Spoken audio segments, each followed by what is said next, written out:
Good afternoon, ladies and gentlemen.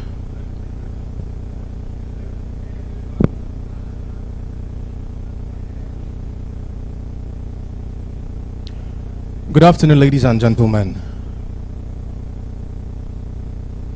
All right, if you've been sufficiently fed at the tea break, good afternoon, ladies and gentlemen. Some of you are protesting.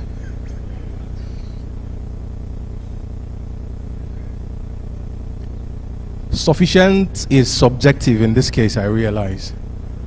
All right, ladies and gentlemen, can we please quickly settle down as we begin in earnest? Thank you very much.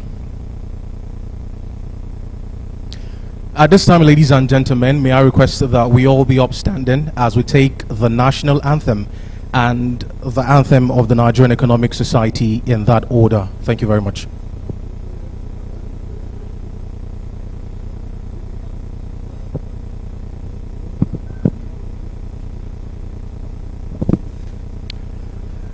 Ladies and gentlemen, if you are standing, take it as exercise. The president has asked... No, please hold on, please hold on, please hold on. Okay, all right. So thank you very much. Let's go. Our own dear native land, the tribe and tongue differ, in brotherhood we stand. Nigerians old and proud to serve our sovereign motherland. Our flag shall be a symbol that truth and justice reign. In peace all battle honored, and this we count as gain. To hand unto our children a banner without stain.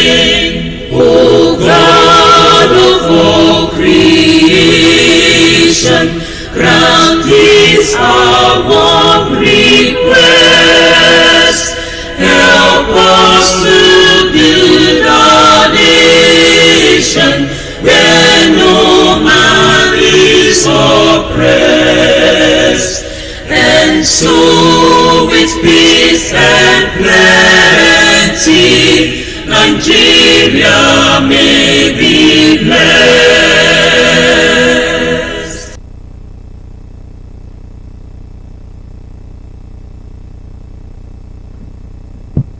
The Nes anthem, please.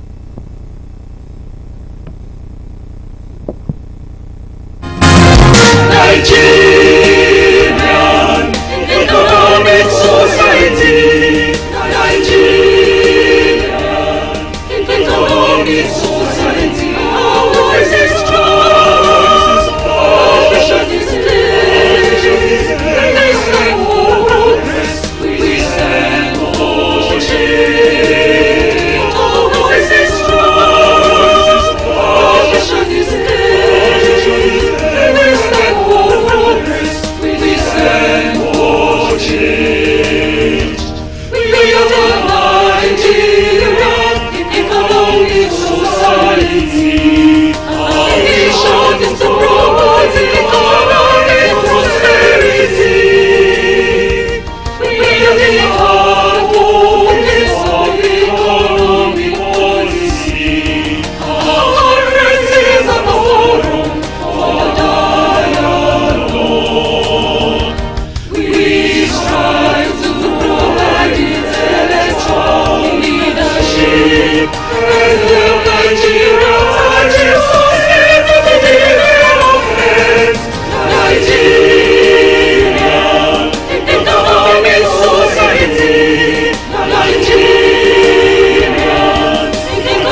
Thank you very much, ladies and gentlemen. You may please be seated.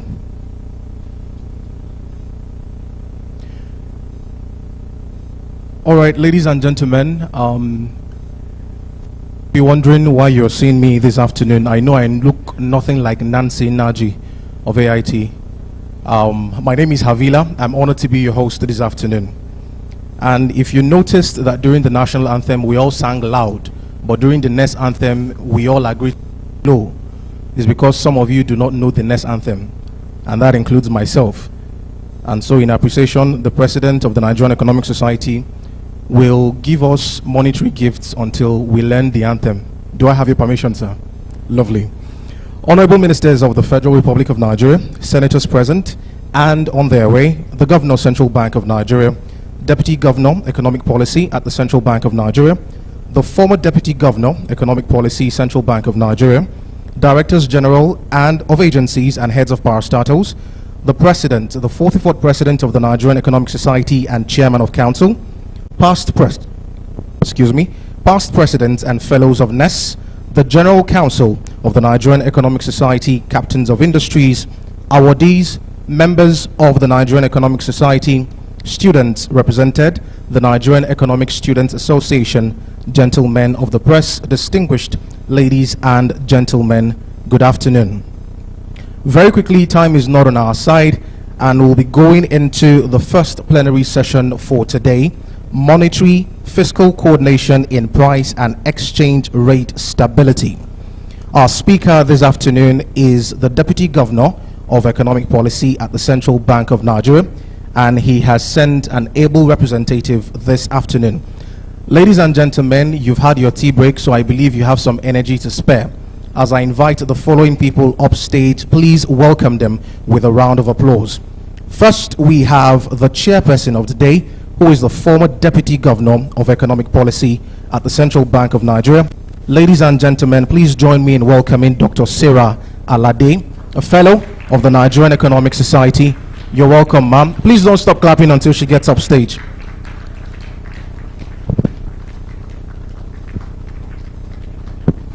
You've stopped clapping. Thank you very much. In quick succession, I'll be welcoming the Deputy Governor of Economic Policy at the CBN, ably represented by Dr. Abidemi Abdul Salam of the Monetary Policy Department, also at the CBN. Please welcome him with a round of applause as he comes forward. You're welcome, sir. We have 4 discussants this afternoon. First, the IMF's resident representative, Dr. Christian Ebeke. Please join me in welcoming him as he comes forward. From Ahmadu Bello University, Zaria, we have Professor Rafindai Sanusi. You're welcome, sir. From the Country Office of the African Development Bank, we have Dr. Robert Asogwa. You're welcome, sir. And from Pan Atlantic University, Lagos, we have Professor Perekuna B. Erega. You're welcome, sir. Ladies and gentlemen, our rapporteur this afternoon is none other than Dr. Anthony Hassan, all the way from the University of Abuja, Department of Economics. Please join me in welcoming him with a round of applause.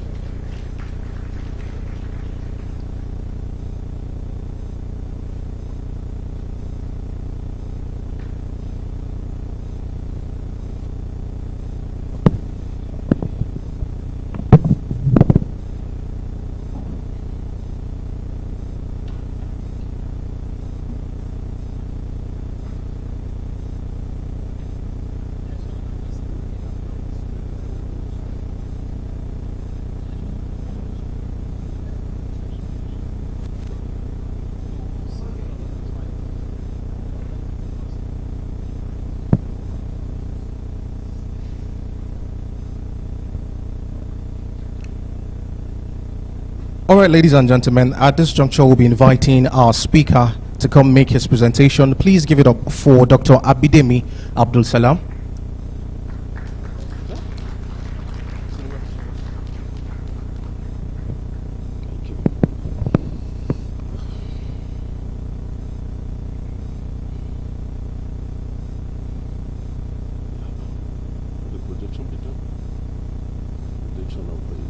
Okay. the President of Nigerian Economic Society, my senior colleague fellows, distinguished guests, esteemed colleagues, member of Nigerian Economic Society, ladies and gentlemen. I am standing in here to make presentation on behalf of the on behalf of the Deputy Governor, Central Bank of Nigeria, who is unavailable absent. He is on a national assignment and presently on transit from Mauritius. So he has authorized me to make this presentation. He has also sent very important keynote information that he's saying that he wants to thank the Nigerian Economic Society for giving the privilege here, and also emphasize that the Nigerian Economic Society played a very wonderful with reference to the economic analysis and a couple of things they've done for this nation. So he said I should pass that message before I make this presentation. So before I proceed, I want to also emphasize the fact that he also say or emphasize that the dedication of the society has actually changed so many things in this country. So thank you so much for giving him the privilege to be here. Presentation, or the presentation director of the DG, is basically fiscal monetary policy coordination for macroeconomic stability in Nigeria. What he did was to try to do some small modification on the topic.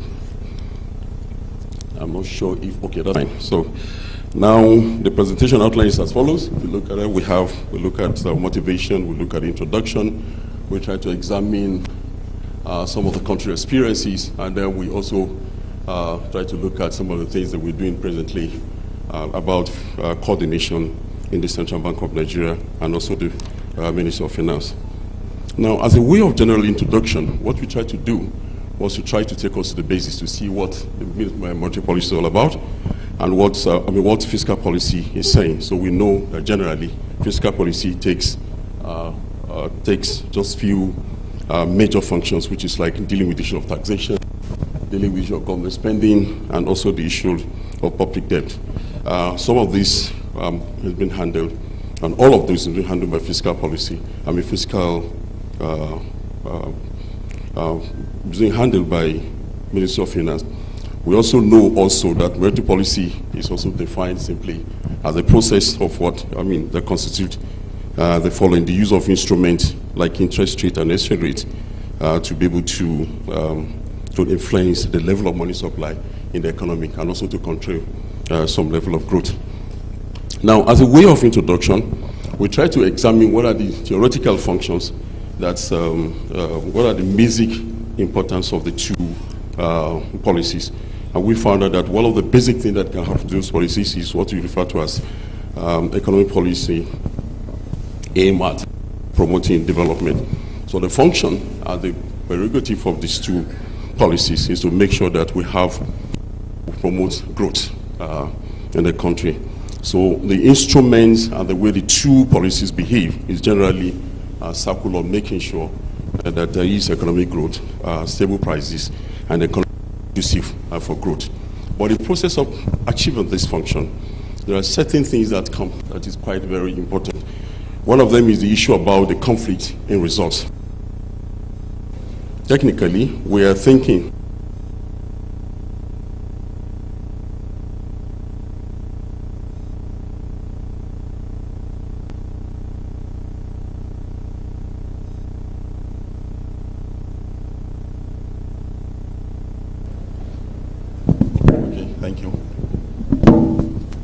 So in performing this function, there are a couple of problems that we observe which can cause conflict and they can cause macroeconomic instability.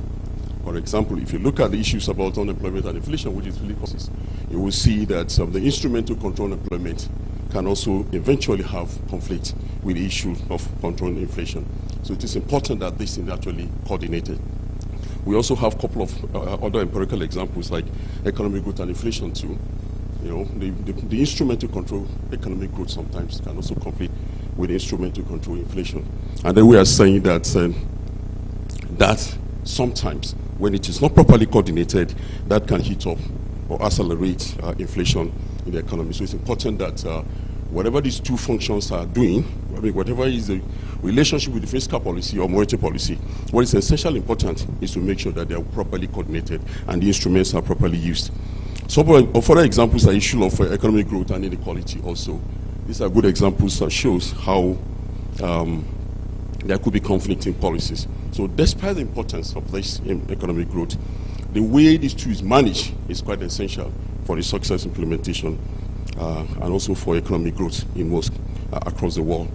So we also observe that whenever these two policies are not properly coordinated, some of the intern can come up with inefficient policy coordination, and that can have effect on suboptimal of output in most countries. So it is essential that there is some level of coordination between these parameters, or else there would be issue of suboptimal in terms of economic growth or the control of inflation. Now, to look at some of the basic theoretical argument on this, we just try to look at two of them. There are a couple of theoretical arguments, the reason why, why fiscal policy and monetary policy should be coordinated. One of them is the physical theory of price level. The physical theory of price level actually argued that it is essential, naturally, that there should be a relationship between the performance of fiscal decision and also the performance of monetary decision. And these can be found in many studies or many theoretical arguments. The second one is the strategic perspective. The argument here also is that the relationship between these two goes like a game theoretic, which means that if one take an action, the other one will react with a positive reaction to be able to provide a balance between the two. So theoretical argument here emphasizes that if the central bank, if the monetary policy authority take a particular decision, it is expected, based on the given theoretic argument, that the fiscal policy will also take an opposite, will take a positive action that will also eventually provide a very beautiful and standard. So, in order to provide a more theoretical empirical document, what we have tried to do also is to show the relationship with the fiscal policy using a very simple equation. We assume that fiscal deficit have a relationship with fiscal, with government borrowing and also with monetary policy actions. So the argument here is that if central bank becomes more dominant, or fiscal, or monetary authority becomes more dominant, what will happen is that there will be constraint in government spending. Constrained government spending, and then because, assuming that in the equation, I don't know if you can scroll down there so that that should be up. Yes, back and back.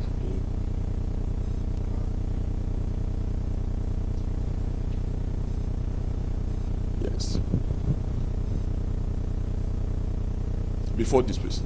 Okay, so this is what we're trying to describe. Assuming that in the content of equation there, maybe the fiscal is zero. That's assuming that the central bank is dominant. Now that will constrain government spending, because they will only rely on probably on taxes and also that, and then because they also have to come back to domestic debt market, that could eventually constrain eventually lead to high real interest rate. So we're also making an assumption in this same equation that assuming that Minister of Finance also is dominant, it also put pressure on inflation and also international reserve. And the argument there basically is the fact that Minister of Finance will likely have to control the central bank to get direct credit. So that could have a very negative impact on economic sustainability. So assuming also that the relationship between the two, we're also assuming that the inconsistency can then bring about negative impact on growth in the country. So the basic argument is that looking at this few theoretical equation is also to show that it's basically established that without the relationship or without better coordination between the fiscal authority and also the monetary authority, it could also be extremely negative to growth in the country. You can take the next slide, please. So looking at this argument, what we're trying to say also is that the theoretical summary of that relationship eventually necessitates the following argument, where we say that fiscal policy coordination entails regular interaction between fiscal and monetary to facilitate joint decision. So it is essential that without this relationship, it may be very difficult to have an equilibrium or a stable economic situation across most countries of the world. So it's think that to add some other additional argument to suggest that if you have better coordination, you can always you can address economic imbalances, and then you can also enhance growth. It's essential to also argue that the theoretical relationship between, or the reality between the fiscal policy and monetary policy will eventually have this kind of impact if it is well synchronized. Further argument that we also raised to show the importance of this relationship is in terms of crisis management. We're looking at stability and growth. You know, if you have demand shock, for example, the assumption is that there is a synchrony between fiscal policy and also monetary policy. If you have a supply shock, it's assumed also that the decisions is complementary. And then when you have the monetary policy shock, you assume that monetary policy will react. And also when you have the fiscal, you assume also that fiscal will also react in conjunction with the thinking that the reaction will not go beyond what exactly is the objective for the monetary decisions. So we try to provide some of those examples to be able to show how relevant theoretically and in reality this relationship should be. So furthermore, I think you've been given 15 minutes, okay. Furthermore, what we also try to do is also to show the reality across the world, to show why it is quite important. Maybe the next slide, please. The next slide. Now, what we try to do is that there are some kind of reality across the globe that's essential to start thinking at this time about how perfectly the fiscal policy and monetary policy should work together. Now, we try to look at the growth across the world. We see that the growth is about 3.2% as at this time, and there's some kind of moderation in 2024 and 2025. The assumption here also, if you look at the recent statistics, we are seeing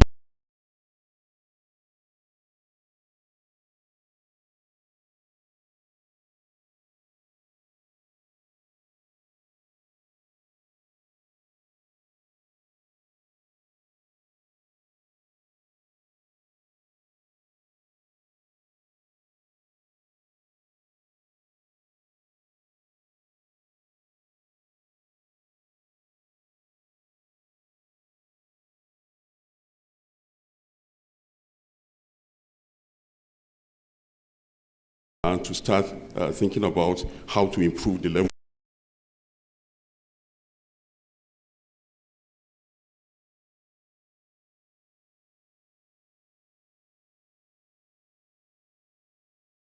a little bit constant across developing country, I mean across the developed and emerging economy, and that could also have a negative impact on Nigeria. We also try to look at the fact that geopolitical tension is also part of things that could also cause a lot of problems. There's a lot of war going on across the world, and that could affect the commodity prices. So our assumption here is that this is quite an area that we should be thinking about. Now, tracing the history backward, we also try to see if our coordination has helped the central bank policy in most recent time. If you have observed our exchange rate market, what we tried to do was to go straight into price, into market determinants, and that has actually helped a lot. If you watch this data, the table, you may need to show this because it's quite an important part to some of the arguments that we eventually raise after this discussion. Is it possible to make some adjustment here, or I should just continue? Okay. Yeah, so, okay, thank you. Okay, that's fine. So what we're saying here is that if you look at the exchange rates from February to this time of the year, you will notice some kind of convergence in all the markets. And this is because the central bank is making sure that, making sure that we have, we stabilize the market, you know. And also in recent times, some kind of modification also coming where we try to reintroduce the ADAS to do the direct sales.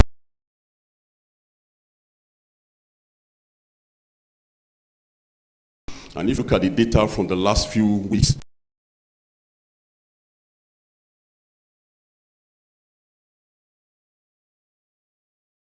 right now has been extremely very useful. And also, if you look at some of the discussions, if you also look at some of the issues on, if you look at some of the issues also on the ways and means, you also have observed looking at this graph, that the ways and means are so extremely changed, and we're thinking that this process will continue. If you look at the gap between the statutory limit and also the ways and means itself, you observe that the gap is actually coming down. We're hoping that the rates, as agreed, which is the 5%, will still stay. We're assuming that that will be the convention, and this is quite important also to us, because even in the sub-region, it is assumed that for monetary convergence, each country should keep up to just 5% of the borrowing from the central bank. So we are assuming that maybe that will keep staying. If that is fine, then it means that there may not necessarily be any fear in terms of government expansion. Now, what we have seen also, which we have seen there, is that what are the pressure points for us? The pressure point for us is that growth remains fragile, even across the world. But if you have looked at our recent statistics, we have observed that quarterly statistics have shown that Nigeria has experienced some kind of growth, which means that the level of coordination between fiscal and monetary policy has been very, very useful. You also look at some of the things that we see that we think will be pressure point, like high global debt is also a problem.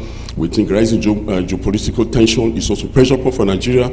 We're thinking moderation of global inflation is also a pressure point for us. So we are thinking that these are the reasons why there's a need to enhance this level of coordination. So having looked at the global statistics, and we look at what the region is saying, we think is essential to also review some countries' experience. So what you're seeing here is the country experience for Germany, and we can see how Germany have been able to manage the fiscal support, or what we call the fiscal stimulus, and also monetary policy support. So we observed that they have actually kept the interest rate low, and then quantitative easing has increased. But because of this inherent relationship, we've also found that the fiscal stimulus also has targeted fiscal measures, which has reduced short-term infrastructure investment and all that. So it has actually reduced some of the problems on the fiscal side. And then we also observed that in Germany, there is this temporary suspension of debt, their debt break. So they are trying to also increase the fiscal accommodation. Our argument here is that if you look at the recent development in Germany, you have observed that growth has fallen. You've also observed that economic stability has also, unemployment has reduced, and economic stability have also increased. So this is because of fiscal coordination. We also look at Japan. In the case of Japan, the level of harmonization between the fiscal support and also the monetary support has not been too coherent. So the outperformance there also project that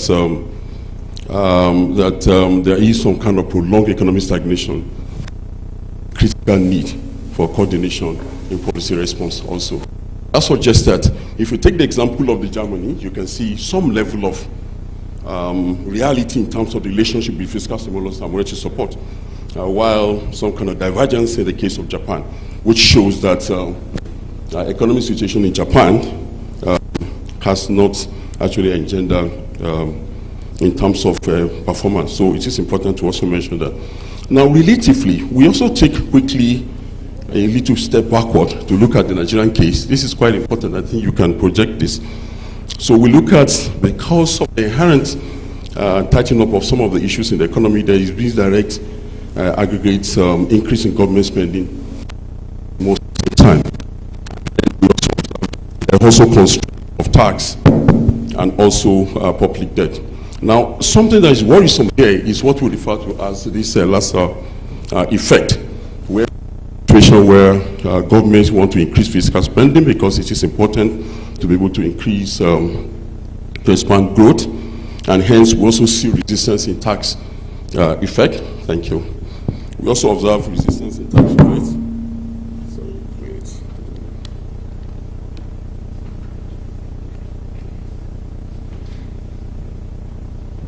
Thank you. So we think this is a problem. This is a dilemma that could also affect the performance of fiscal policy in Nigeria, because you see, as government is trying to increase fiscal spending in order to be able to heat up the economy and improve growth, there's also constraint in terms of resistance to tax increase. You know, people naturally, the last of argument come up there.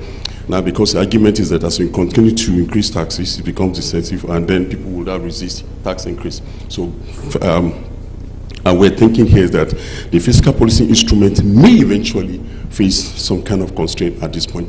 And of course, it's important to also control debt. You know, so now, one of the basic things is that debt will also have to increase because you have to increase spending. But we also know that government is worried about that, and there's a fear of fiscal irresponsibility. So it's important that government is controlled. So this trilemma is important for fiscal relationship with the monetary authority. We think this is quite an important area for us to look at. So they are quite important that you must have noticed growth has increased in Nigeria in recent time. We also know that a couple of positive things have also come up with relation to the government policy in Nigeria. On monetary policy side, we think that monetary policy has actually been able to put in so many optimal decisions that has actually helped in changing some of the parameters. So monetary policy, the instrument, different instruments have been used on the monetary policy side. And then we have also seen that in recent time, our reserve has also increased. You notice that the high rates of attraction of foreign capital into Nigeria, which has helped to stabilize the foreign exchange. We also know that inflation control, it is a joy and a very wonderful story to know that having taken the optimal decision with reference to the MPR, we observe that consistently over time, the rate of inflation seems to be coming down now. And if you've observed for the last 2-3 rate of inflation, you must have seen what we refer to as decreasing increase in inflation, which suggests that change in those parameters have a very strong on the inflation. Now, generally, for us to be able to take the history very well, unfortunately, I have so many of my senior colleagues here who would remember some of the things they put in place when they were in the bank. The control of the coordination of monetary and fiscal policy. So we have the MPC. Our deputy governor is here. I'm not sure if I'm competent enough to discuss all of this, but at the same time, I would want to remember that these are some of the things they put in the monetary policy and fiscal policy. A very wonderful thing. We have the MPC, and the MPC has members that cut across all the institutions in the country that manage this. And a couple of examples are the ones I've read earlier. And also in the area of coordination also, we have also put in what we refer to the Monetary and Fiscal Policy Coordinating Committee of the Debt Management Office, which was established in 2004, and that has also been in place for a while. And we also have the Cash Management Committee that also comes by the Central Bank and all the institutions in financial institutions to be able to have a general coordination. So some of the things we've highlighted here are some of the provisions that that have shown how the country has tried to coordinate fiscal policy. Well, in most recent time, because the central bank is also gradually moving towards inflation targeting, a lot of discussion is also coming up. A lot of empirical studies have been conducted in the bank to be able to establish and then find a common ground on how this harmonization can be done. And this is because this is quite important to us. We know that you can't have an effective inflation targeting framework or policy without an effective coordination with the fiscal and monetary authority. So there's a lot of work that's been going on in recent time, and then we're not also out the level of central bank independence. So that is quite very clear. So a lot of study has been done in the central bank, and then we've seen a positive sign to suggest that the level of our preparedness for this process will be effective in the way we manage in the way we relate with the fiscal authority.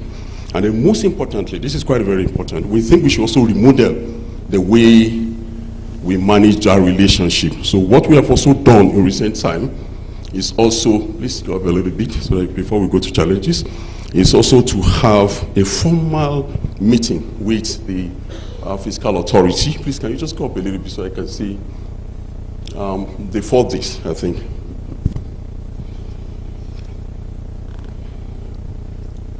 Okay, I don't know if this is moving or not, but let me just continue my discussion. So what I'm simply saying here is that that what we've done in recent time is also to sign or to produce a memorandum of understanding between fiscal authority and the monetary authority. And this is because we want to have an effective agreement between the fiscal authority and also the monetary authority. Our thinking is that we could improve on those framework, and a series of meetings has been done, and there's a lot of long-term agreement in that process. So we believe that will help a lot in making sure that we actually achieve our mandate. And then we also do partners with officials of Ministry of Finance to produce a framework that coordinates all this coordination. So it is important to highlight that aside the ones, the flag issue, aside the MPC, aside the other components, what Central Bank has also done is to make sure that this is quite, this is enhanced beyond what we know in the past. Now, assumption very carefully also to see that if you look at our recent statistics, you also have known that there is some kind of improvement in real terms in many of the economic parameters. We observe that external reserve has increased between, thank you. So we also observe that the growth, external reserve has improved over time in the recent time. The end July, for example, we know that there's a little bit of increase in external reserve. We also know that a couple of, like the growth, as at this quarter also have shown some level of growth. I mean, some level of the real growth has changed over time. We also know that a certain level of inflation is also coming down. In essence, and some of the reality about this inflation is the fact that it's not just a monetary phenomenon alone. There are also structural issues that could have also affected the nation. So I would just jump and just finish, because I think the chair is telling me now that my time is over, I should stop. So let me just quickly look at some of the challenges, and then we've mentioned some few challenges earlier, but we also think that every decision that Central Bank have put in place is basically structured around optimal decisions. You know, so we are thinking that there will still be some areas of challenges that we need to look at. If you look at the issue of for us to sustain an optimal monetary policy stand, there will be need for us to also to make sure that our inflation and the exchange rates, inflation is well anchored, and exchange rate expectation is also handled. We know that we're still at the point of negative interest rate, but our feeling is that maybe in the next MPC, some of the internal processes that is presently on will come up with some better direction than what we see in the last MPC meeting. So we think there are a couple of challenges that we still have to look at. But most importantly, it is important to highlight very carefully that we can have this success without probably making sure that there is a very, very wonderful and effective coordination between fiscal authority and the monetary authority. So what we have here are just key recommendations. That is, I will just leave as I take my seat. So I want to say on behalf of the Deputy Governor, thank you for listening, and I've been able to step into a big shoe. Thank you so much.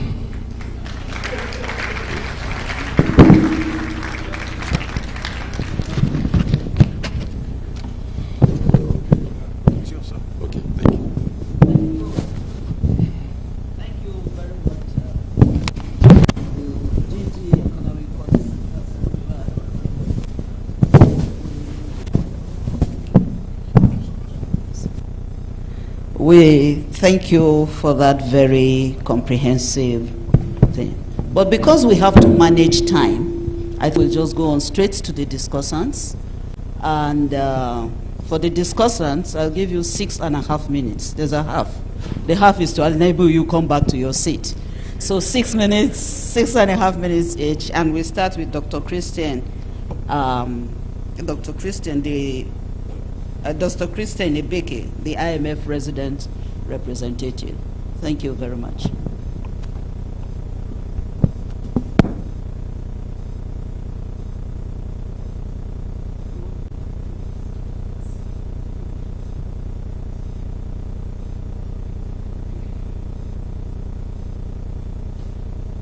Can it work? Yes, perfect.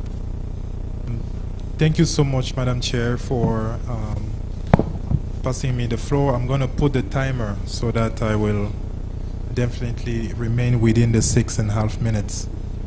Thank you, Dr. Abdul Salam, for a wonderful presentation.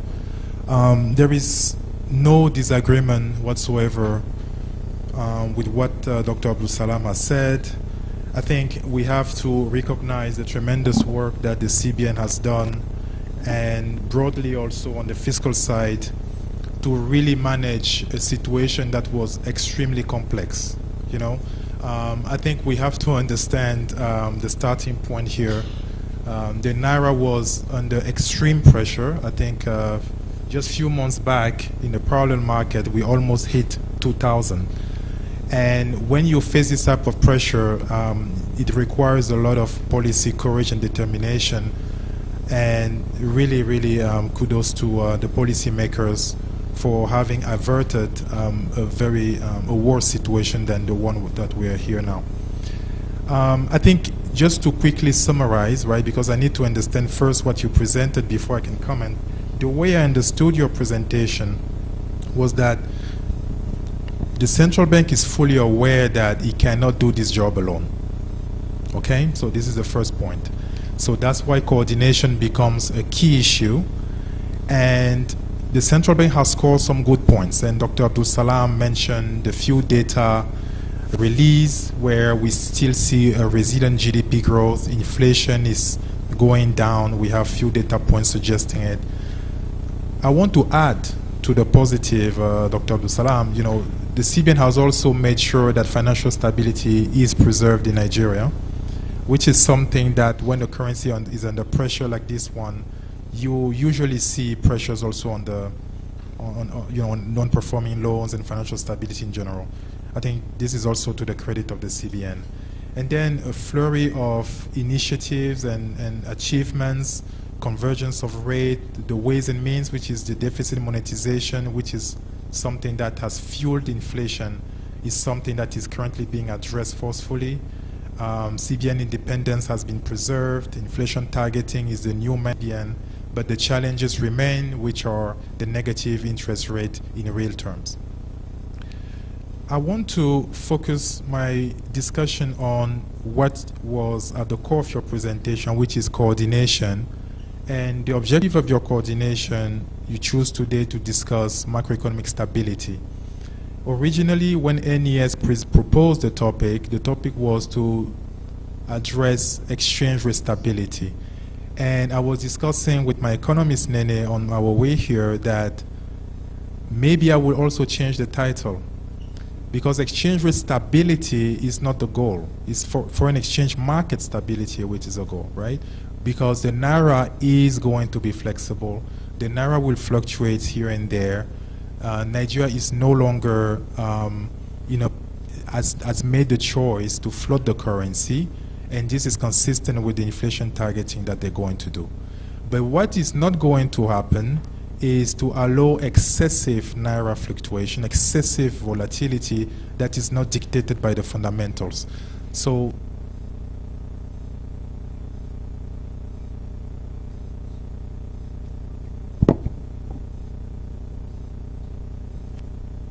that's why for us it's very important to clarify that the goal for the policymaker when we talk about coordination is really about central bank foreign exchange market stability instead of Naira stability. So the coordination, I see it in 4 points. One is coherence, right? You need to have coherent policies. That's why fiscal and monetary policy have to create the type of policy mix that is needed to stabilize the Naira. What do I mean by coherence? Fiscal policy is very important that within the tight budget, even with the tight budget, high debt service, even with the tight budget, you can still engineer rebalancing of the fiscal policy in order to achieve two main objectives. One is how do you make stability in the current context within a tight budget? So there are trade-offs that you will need to do, including moving away from untargeted type of spending and inefficient spending and focusing more on things that can really strengthen growth in the long run, which is productive investment. The second point is on credibility. That credibility, you achieve it with consistency. right? Be credible when you mean what you say and you say what you mean. So here, the clearance of the FX backlog was a real credible policy that the central put in place, but also for investors to understand the reaction function of both the fiscal and monetary policy makers is really key. And then you have to look at the comparative advantages. Fiscal and monetary policy have different attributes. Monetary policy has shorter implementation lags. The MPC meets today and they decide on the rate. That's in 2 hours they can decide. For fiscal policy, you need more time to agree on the policy. So when we talk about coordination, we should take into account the different attributes. Maybe monetary policy started first in Nigeria under the new administration because the implementation lag was shorter for monetary policy. And fiscal policy now comes second because you needed some time to basically put in place everything that you had to do. And the third point I want to mention, and I will close here, is on communication.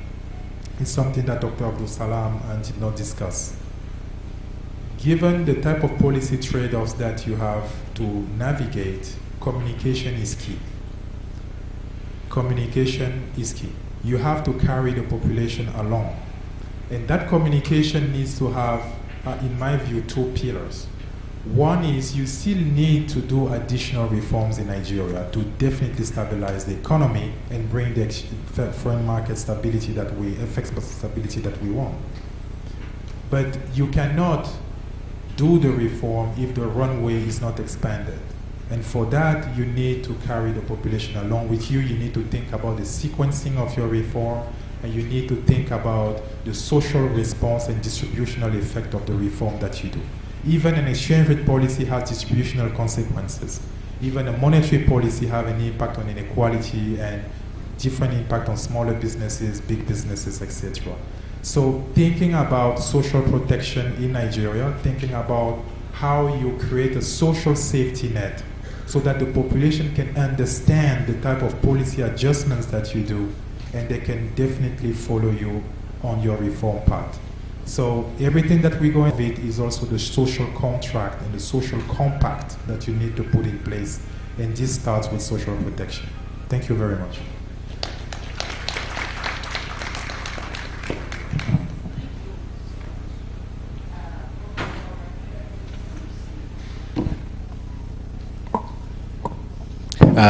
Thank you very much, Chairman, Chairperson. I would like to remain less technical. I have done quite a lot of research on this issue of coordination. I was involved in, advocacy for greater coordination between fiscal and monetary policy. But guess what? My concern is moving away from the absence of coordination to fear of the erosion of political authority. That's my fear now. In which context am I talking about? In the context of, don't even talk about coordination between fiscal and monetary policy if you're not talking in the context of central independence, because central bank independence is superior in priority to the coordination we're talking about. Take the example Dr. Abdul Salam mentioned of Japan, of Canada, of even UK. The only place where the fiscal authorities are represented is in the MPC. Okay, so in one of them, the minister, fiscal side, has the right to comment and give a written instruction on monetary policy, but that's an entirely different situation from the one we are facing now. Let me give you an example, what many will not talk about, but it should come to our discussion. There's already a bill seeking to change the law, the act establishing the bank. You appoint, for instance, a chairman of the board outside the governor in a situation like ours. You're telling me you're not going to appoint a politically aligned professional, however you mention, you specify his qualification, he's going to be a direct appointee of government and therefore loyal to government, and then we're going back to the pre-2004. That's my fear now. So let me talk about coordination in the context of the paper, the empirical paper, stability. Is it even possible to achieve stability either of the exchange rate or of the output as Christian would want to have it? And our empirical work shows that it is impossible when the two policies are uncoordinated. Impossible. Monetary policy will be ineffective for the reason of the theoretical foundation Dr. Abdul Salam presented, the fiscal theory of price level. Everybody knows that fiscal activities can lead to inflation. Then, is it possible to stabilize the foreign exchange market or the exchange rate? Should you want to stabilize the exchange rate? Our empirical results show that it is impossible. Is it possible for output to rise in the context of one-ton fiscal dominance? And by fiscal dominance,